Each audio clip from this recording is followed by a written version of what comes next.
You're my sunshine in the rain. We'll continue our conversation on Black History Month with Dr. Niah from the University of the West Indies and also Stephen Golding. And you raised the issue a while ago about the denying of what it is that has put Jamaica on the map. And you suggested that Jamaicans are not quick to recognize the fact that it's reggae and Rastafari. That's how put Jamaicans on the map. Stephen, you agree? I do agree. I think, you know, and it goes back to what Dr. Niah was saying in terms of an identity crisis. And we are not educating our masses and our people in a way that empowers them through recognizing their true identity. We are constantly, I mean, we've inherited an education system from our colonial masters, and there's still that social psychosis where we believe we are trying to be like who we once perceived as a master race.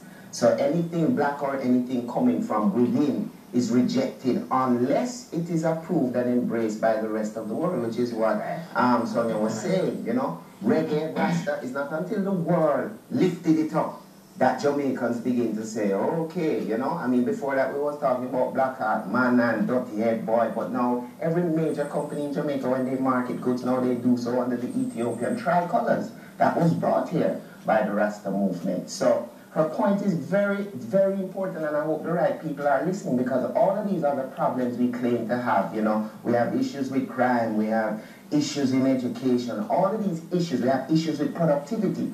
All of it can be traced to this lack of the strengthening of our identity and the building up of what Marcus Garvey prescribed was that self-confidence that would propel us forward as a nation. Do we not as a people, you believe, contribute to our own downfall in a sense? Certainly. Yeah. Certainly we do. Remember the Willie Lynch speech? I mean, there are scholars who try to discredit it and say it's fake, you know, but if you read the words, remember, he says, I have a foolproof method that will keep your slaves under control for 300 years, if not 3,000. That speech was made in 1712. That was 300 years ago. And he said the mentality was to pit us against each other, put the old against the young, the women against the men, the light skin against the dark skin, right? Keep us in a state of confusion. And nobody can deny that that's what's going on. That's what keeps us back in business. That's what keeps us back in achieving certain things. We are quicker to trust other people, you know, as a race than we are to trust ourselves. Let me give you a practical example of how this works.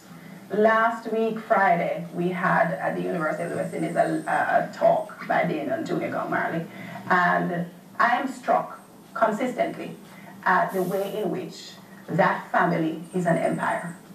When you use the word empire, they are quintessentially the representation of empire. And when he was asked, you know, the Marley family is an empire, what lessons would you give?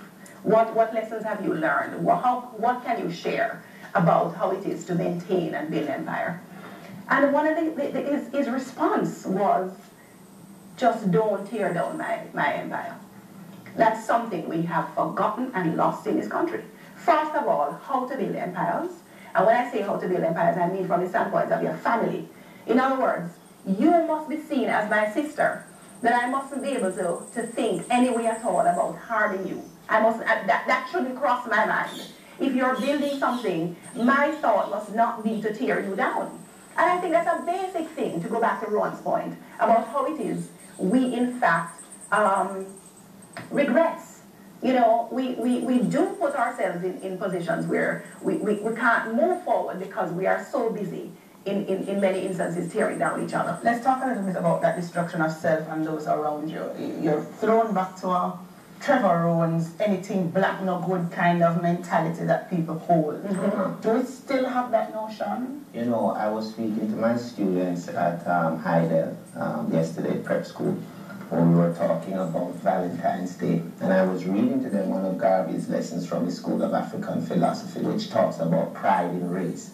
And the point that he was making is that a race that sees beauty in another race, right, and is quick to see ugliness in themselves first, is a race that is on a path to self-destruction. And when I made that point, I paused and I asked them,